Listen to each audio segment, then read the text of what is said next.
Amigas, amigos de los medios de comunicación, quiero informarles como presidente de la Comisión de Hacienda sobre la postura que tenemos respecto a la iniciativa con proyecto de decreto por el que se reforma la ley del Banco de México en materia de captación de divisas. Este es un tema muy importante, es un tema social. Hay que decir que México es un país abierto al turismo, la inversión extranjera al comercio internacional y al flujo migratorio. En el 2019, más de 720,000 millones de pesos fueron los ingresos producto de las remesas de millones de mexicanos que sostienen la economía mexicana y que contribuyen a la economía norteamericana. Ese es el contexto real de la fuerza laboral mexicana. A lo largo del 2019, nuestro país recibió estos recursos y fueron canalizados, sin duda, a entidades federativas y entidades financieras para ser canjeados por pesos mexicanos, esas remesas, esos dólares. Desde el 2012, el gobierno de Estados Unidos impuso una serie de restricciones a las operaciones con dólares desde y hacia su territorio, buscando compartir las operaciones y, desde luego, buscando combatir las operaciones de recursos de procedencia ilícita. Esta situación, desde luego, que afecta la compra-venta de dólares en las instituciones de crédito, pero lo más grave, afecta a las familias mexicanas que dependen de estos recursos provenientes de las remesas y afecta la movilidad de las micro, pequeñas y medianas empresas que participan de estos ingresos. La iniciativa que presentamos tiene los siguientes objetivos y que ya fue aprobada en la Comisión de Hacienda. Primero, con esta iniciativa proponemos generar un esquema financiero de intercambio en la administración y circulación de divisas que sea más adecuado y más eficiente. El propósito central es fortalecer la economía de las familias mexicanas, generando un entorno más eficiente para la recepción de dólares en efectivo en beneficio de quienes reciben remesas, los propios comercios, las zonas turísticas y la franja fronteriza. La segunda consideración que tenemos es que esta iniciativa busca establecer bases elementales que deberán observar las instituciones de crédito para lograr la efectiva prevención contra las operaciones con recursos de procedencia ilícita y de financiamiento al terrorismo. Esta iniciativa que presentó el senador Ricardo Monreal establece únicamente el excedente de efectivo que capten las instituciones de crédito y que no pueda ser repatriado a su país de origen, obviamente para formar parte de la Reserva Internacional, lo que fortalece la seguridad y la legalidad de las transacciones en efectivo. Esta iniciativa también busca fortalecer la lucha contra las operaciones financieras ilegales, ya que contempla que todos los intermediarios financieros busquen operaciones de compra y venta de divisas y que observen la normatividad y prevención de actos con recursos de procedencia ilícita como el financiamiento al terrorismo. La presentación, y hay que decirlo con claridad, esta iniciativa fue presentada por esta soberanía que reconoce, respeta e impulsa la autonomía del Banco de México. Eso no puede quedar en duda. Sin embargo, la vinculación entre el Banco de México y la Secretaría de Hacienda y Crédito Público debe construir y suscribir a través de la Secretaría de Relaciones Exteriores instrumentos financieros internacionales con la Reserva Federal de Estados Unidos y las autoridades financieras mexicanas para atender este problema. Problema que, hay que decirlo con claridad, no es de los bancos. El problema en sí lo viven millones de mexicanos y sus familias que viven de las remesas y del turismo. El riesgo del que habla el Banco de México en realidad no es un riesgo bancario, sino de todo el país que necesita estos recursos que sin duda nosotros creemos que la gran mayoría de estos recursos son recursos producto del esfuerzo de los migrantes mexicanos que están en la Unión Americana. Esta responsabilidad es sin duda la necesidad de atender por parte de las autoridades financieras para que se mejore la regulación del sistema antilavado de la que las propias autoridades del Banco de México hoy desconfían. La ley del Banco de México establece los mecanismos para modificar, adecuar y supervisar esta función que es de ellos. Solo voy a poner como referencia lo que establece la ley del Banco de México en el artículo 2. El Banco de México tendrá por finalidad proveer a la economía del país de moneda nacional. En la consecución de esta finalidad tendrá como objetivo prioritario procurar la estabilidad del poder adquisitivo de nuestra moneda, pero será también finalidades del banco promover el sano desarrollo del sistema financiero y propiciar el buen funcionamiento del sistema de pago.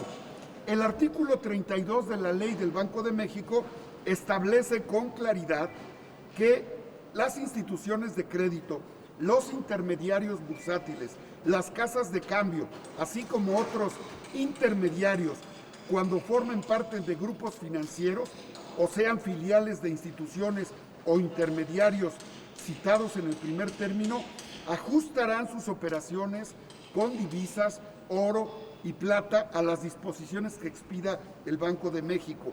En igualdad de condiciones, tendrá preferencia sobre cualquier otra persona en operaciones de compra-venta y otros que sean usuales en los mercados respectivos. Esta disposición que establece el artículo 32 de la Ley del Banco de México establece la facultad que tiene para lograr este propósito. Y el reglamento interior del Banco de México establece en su artículo 16, la Dirección General de Emisión tendrá las atribuciones que señalan los artículos correspondientes de este reglamento, así como la de atender y resolver los requerimientos que presenten las autoridades o particulares relativos al análisis de las monedas nacionales y extranjeras, háblese de dólares, para su manejo y determinación de las mismas si son falsas o hubieran sido alteradas.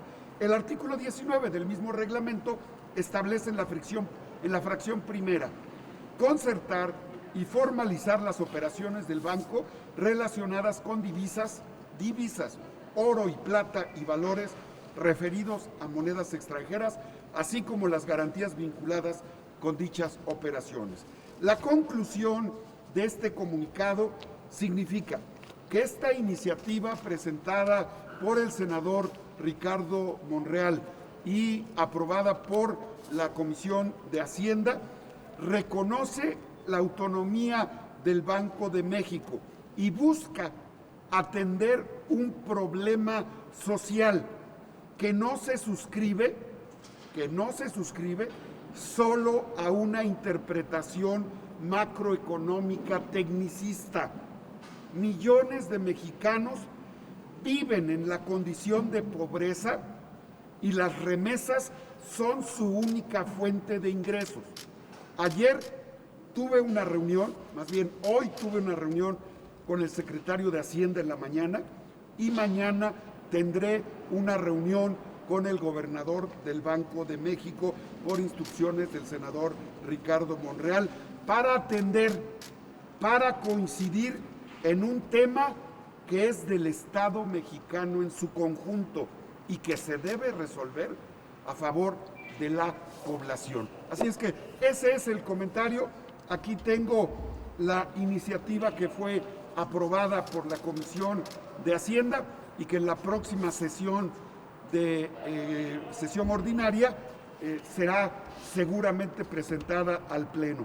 Y aquí está la Ley de Ingresos de la Federación donde queda plasmada con claridad la aportación que representa la comunidad migrante que contribuye al desarrollo económico y financiero de Estados Unidos y que representa la fuente de ingresos más grande que tiene nuestro país y que es necesario que sea atendida con una visión social y desde luego con una visión de Estado. Ese es el comentario que yo les quiero hacer, amigas y amigos de los medios de comunicación, porque ha habido una serie de comentarios por parte del Banco de México que consideramos nosotros son incorrectos respecto a esta iniciativa que se ha presentado. Eso es lo que quería comentarles y estoy abierto a cualquier pregunta que nos quisieran hacer. Muchas gracias.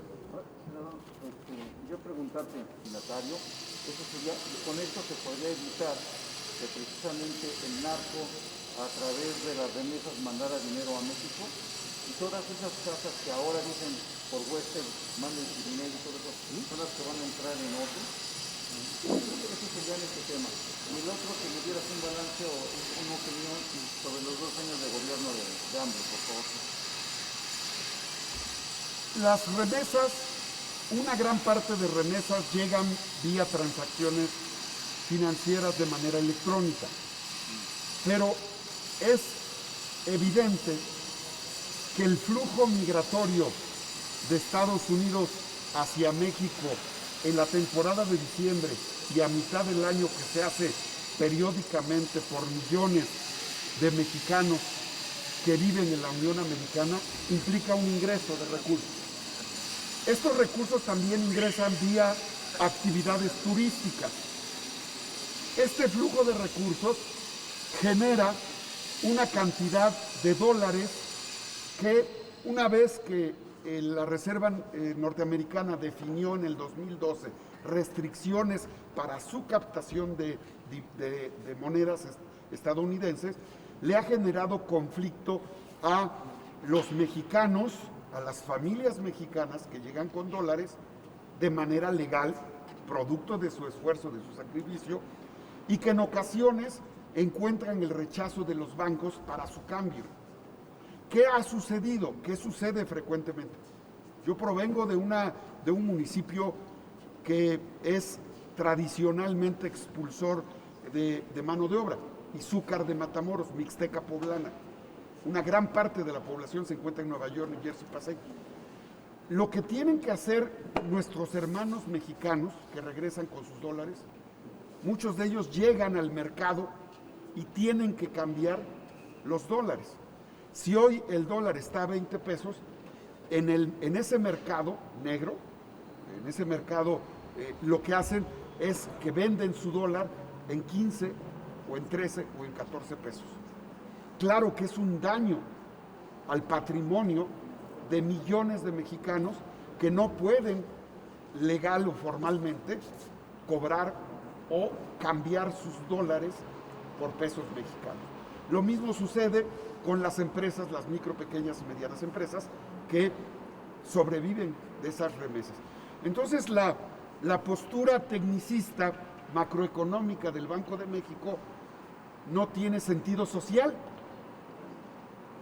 y considera que todos los ingresos de recursos en efectivo de migrantes son recursos que podrían estimarse provienen de actos ilícitos. Eso es ofensivo para la población migrante. Creo que el Banco de México debe de moderarse respecto a la postura que tiene con razón al esfuerzo de miles de millones de mexicanos. Entonces, ¿qué es lo que queremos nosotros? Vamos a dialogar, mañana voy a estar con el gobernador del Banco de México y vamos a buscar puntos de coincidencia. Pero lo que no puede decir el Banco de México es cerrar la posibilidad de que millones de mexicanos y mexicanas que por las opciones que no le da su país y sale al extranjero a buscar una mejor oportunidad, regrese con divisa norteamericana y que el Estado mexicano, que es su obligación resolver este problema, Es obligación del Estado mexicano, es obligación de la Secretaría de Hacienda y es obligación del Banco de México buscar una opción para que de manera legal, de manera transparente, con apego a la legalidad y a las normas para evitar el uso de recursos de procedencia ilegal, el mexicano pueda, nuestro paisano pueda intercambiar sus dólares al precio justo que corresponde por el tipo de cambio. Así es que es una iniciativa social,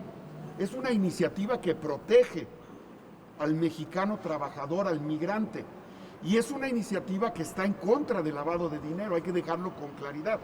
La presunción que hace el Banco de México es ofensiva, la presunción, y creo que debe ser cuidadoso el Banco de México en ese tipo de señalamientos que podrían ser considerados ofensivos contra el esfuerzo de millones de mexicanos que no tienen otra oportunidad más que salir al extranjero. La segunda pregunta que me haces, si me permites, desahogamos esta y ahorita te contestaría esa pregunta. Quizás nada más si tienes el dato de cuánto es que los migrantes meten de divisas al año. ¿Y esto lo tienes? Sí, tengo un dato que les comentaba de 36 mil millones, de 750 mil millones de pesos tan solo en operaciones del 2019, 94 mil millones de dólares que en flujos de manera ordinaria son cambiados a pesos mexicanos en nuestro país. Senador Gerardo Segura de TV Azteca quiere hacer un... Gerardo. Quisiera preguntarle, senador, si usted considera que esto de alguna manera no lesionaría al Banco de México como se ha querido hacer suponer, o sea, presupuesto. No habría ninguna lesión para el Banco de México. Y por otro, ¿cuál sería el riesgo de que esto pues, no se llevara a cabo? Porque sí habría algún riesgo de alguna manera y afectaría pues, ciertamente a la economía. Sí, no hay un riesgo para el Banco de México. Ya en otros momentos, en el 2010, en el 2011, hubo excedentes de recursos, de dólares en efectivo en nuestro país y el propio Banco de México, junto con Hacienda, la Secretaría de Relaciones Exteriores, establecieron una serie de comunicados con la Reserva del Tesoro estadounidense y lograron resolver este tipo de problemas. Es facultad constitucional y es facultad con base en la ley del Banco de México, es facultad del propio banco establecer los criterios para regular, para asegurar el intercambio de divisas y para asegurar su procedencia de orden lícito. Así es que no corre ningún riesgo el banco, hay mecanismos que garantizan la certeza de que los recursos de procedencia legal deban ser intercambiados y también hay mecanismos para depurar y desde luego deslindar recursos que podrían ser de procedencia ilícita, producto del narcotráfico, producto de actividades de otro orden que no corresponden a lo que la ley establece. Y hay un enorme riesgo que tal vez el Banco de México no esté valorando, pero si se cierra la ventanilla de acceso al intercambio de dólares de manera grave o delicada, lo que va a pasar es que los miles, millones de mexicanos que regresan en diciembre o que regresan a mitad del año, en lugar de cambiar un dólar por 20 pesos, van a cambiar un dólar por 10 o 15 pesos en el mercado negro. Esto sería verdaderamente grave para los mexicanos que viven de las remesas. Millones de familias, miles de municipios viven de las remesas. Michoacán, Zacatecas, Puebla, Estado de México son 4 entidades que una gran parte de sus municipios, sus comunidades, sobreviven gracias a las remesas que envían sus familiares que están trabajando en Nueva York, New Jersey, Pasay, Los Ángeles, Washington, Las Vegas, en fin, en Atlanta, todos estos estados de la Unión Americana donde trabajan de manera regular. Así es que es necesario buscar un punto de coincidencia. Nosotros estamos en plena disposición de hacerlo. Tengo la instrucción del senador Ricardo Monreal de mañana así compartirlo con el gobernador del Banco de México. Lamento que ante un procedimiento legislativo, porque eso hizo el senador Ricardo Monreal, presentó una iniciativa, la respuesta no haya sido una reunión de trabajo. La respuesta del Banco de México fue una publicación mediática. Lo que correspondía era tener un acercamiento institucional para dialogar con el legislativo. No se dio, por eso es que estamos dando esta rueda de prensa, para que se entienda que a nivel institucional nosotros respetamos la autonomía del Banco de México, pero el Banco de México también tiene que respetar a esta soberanía que tiene como tarea central la modificación y aprobación de iniciativas a favor de los mexicanos. Muchas gracias. Gracias a ustedes por su tiempo. Senador, en relación a lo del balance de los 2 años de gobierno. ¿Cómo no? Hemos logrado concretar en el Senado de la República, el Grupo Parlamentario de Morena, las bases de la cuarta transformación que cabeza el presidente Andrés Manuel López Obrador. Desmantelar el sistema presidencialista corrupto y tóxico será la principal aportación de la cuarta transformación. La cuarta transformación, como lo señaló el propio presidente, significa separar el poder económico del poder político para que el gobierno le sirva a todos los segmentos sociales. La fuente primaria de corrupción en nuestro país se daba por ese presidencialismo tóxico que tuvo su traducción en el saqueo energético. El ejemplo es Pemex. A Pemex se saqueó a lo largo de muchos sexenios con el beneplácito del presidente de la República. Las empresas fantasmas, los fideicomisos públicos y los más de 9 millones de facturas que ampararon actos inexistentes solo se pueden explicar bajo la aceptación del propio presidente de la República.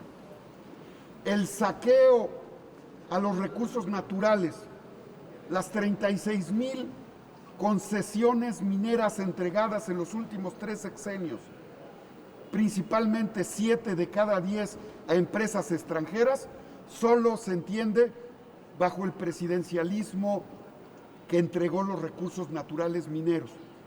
La entrega de 9 de 10% de las 36 concesiones mineras de litio, que significa la esperanza energética de nuestro país para los próximos 200 años, solo se entiende bajo el presidencialismo tóxico de este país. El presidente de la República podía condonar impuestos de manera discrecional y hoy tenemos justicia tributaria. El que gana más paga más y el que gana menos paga menos, pero todos pagamos impuestos. La distribución de la riqueza es una realidad hoy en nuestro país. Por eso es que la cuarta transformación en este segundo año de gobierno implica romper el círculo vicioso de corrupción, de abuso de poder, con la aprobación la semana pasada por el grupo parlamentario mayoritario y los aliados que tenemos en el Senado de la figura del fuero constitucional. El fuero constitucional es la expresión monárquica más que hace mayor referencia a la impunidad de una institución en nuestra nación.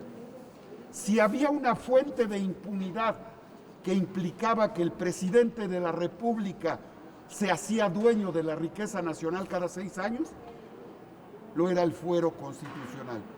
Si había un argumento para acreditarle al presidente de la República facultades y funciones monárquicas en nuestro país, era la figura del fuero constitucional, con el que podía desviar recursos públicos con la que podía hacer uso de las Fuerzas Armadas y de los sistemas de inteligencia para actuar en contra del derecho público y de los derechos humanos de los mexicanos. Así es que la explicación de la deuda monstruosa que pagamos los mexicanos, que pasó del 2000 de 1.2 billones de pesos a cerca de 11 billones de pesos al inicio de esta administración, solo se explica con ese presidencialismo corrupto y tóxico que hoy, a 2 años de la llegada del presidente Andrés Manuel López Obrador, se ha detenido. Así es que nuestro país en estos 2 años tiene un balance positivo en el combate a la corrupción y tenemos un país con estabilidad económica. Solo el peso mexicano, el yen japonés y el euro presentan un comportamiento financiero sólido, producto de una estrategia económica y financiera fiscal eficaz. Solo México está creciendo en el 6º lugar en su Producto Interno Bruto, según la referencia que hace el INEGI, como la 6ª economía con mayor crecimiento, sin haber recurrido al sobreendeudamiento, como sí lo hicieron otros países durante la etapa más aguda del COVID.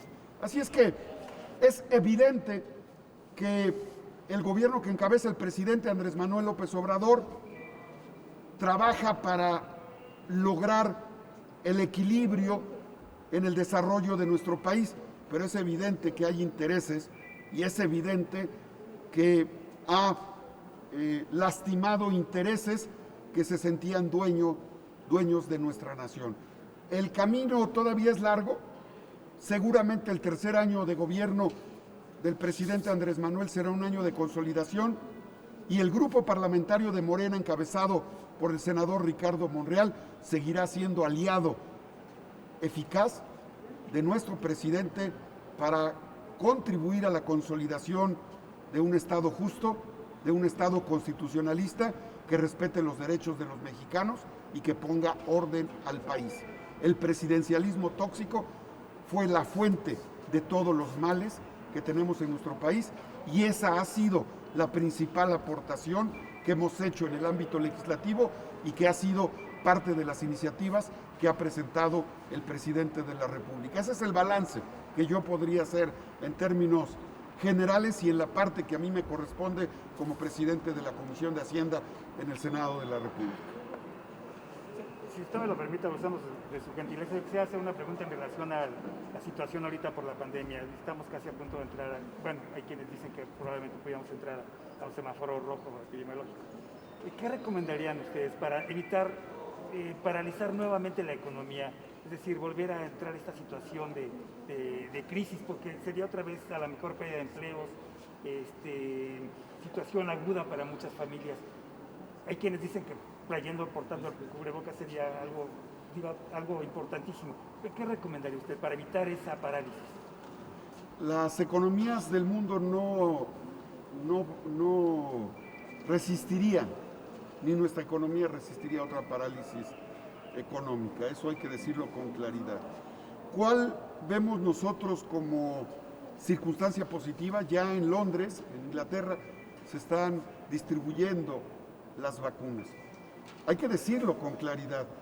México será uno de los primeros países en distribuir las vacunas. Hoy me lo comentó el secretario de Hacienda.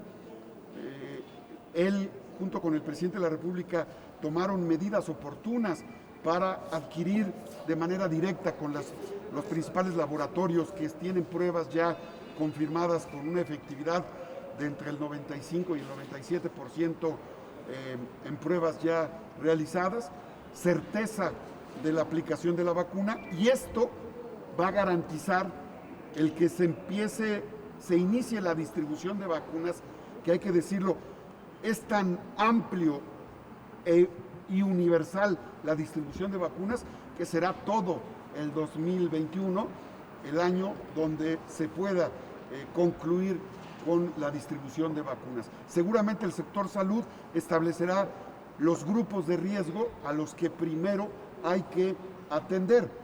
Y lo más importante, y también hay que informarlo a los medios de comunicación, es que ningún país tendrá la certeza del 100% de las vacunas, y hay que dejarlo en claro, porque normalmente aquí los adversarios de la cuarta transformación, a los que les gusta frenar el desarrollo, normalmente ven el 0.5% o el 1% de los casos que no son efectivos en las vacunas, pero no van a ver el 97 o el 98% de los casos efectivos. Pero eso obedece a que las investigaciones que se realizaron y la determinación que han tenido países en otras latitudes los obligan a iniciar el proceso de aplicación de las vacunas para que el rebrote no se vuelva un problema que masifique el contagio y que paralice la economía en el mundo y en nuestro país. Así es que México en breve, iniciará, tal como lo ha informado el presidente de la República, iniciará con ese proceso de vacunación masiva universal y con las limitaciones que tiene el resto del mundo. Así es que eso hay que dejarlo en claro, pero eso va a garantizar y va a dar certidumbre a la economía de nuestro país. No, ya, abusando. Una cuestión nada más de mi parte. ¿Cómo ve a su partido de cara al próximo proceso electoral? Hay algunas encuestas que dicen que van a seguir repuntando, hay otras que están en una situación opuesta. ¿Cómo lo ve usted? Permíteme hoy concentrarme en la ley del Banco de México y en este tema, porque si no me voy a salir de contexto. Además, estoy ahorita econométricamente concentrado. En otro momento. Una pregunta nada más, su opinión acerca de esta iniciativa en materia de subcontratación del presidente. Ya está en la Cámara de Diputados, sin embargo se sigue revisando. Saber su opinión sobre este tema de outsourcing, y también, si me lo permite, bueno, ya se hizo la declaratoria constitucional sobre la reforma en materia de movilidad. ¿Cuál es su opinión? Sí, el tema de la subcontratación seguramente llegará al Senado y tendremos participación en la Comisión de Hacienda. Así lo consideramos para la siguiente semana, y coincidimos con la colegisladora y con la Comisión del Trabajo en el Senado. La subcontratación en un mundo globalizado es necesario, pero es fundamental la preservación de los derechos laborales consagrados en la Constitución. Ese es el punto de partida.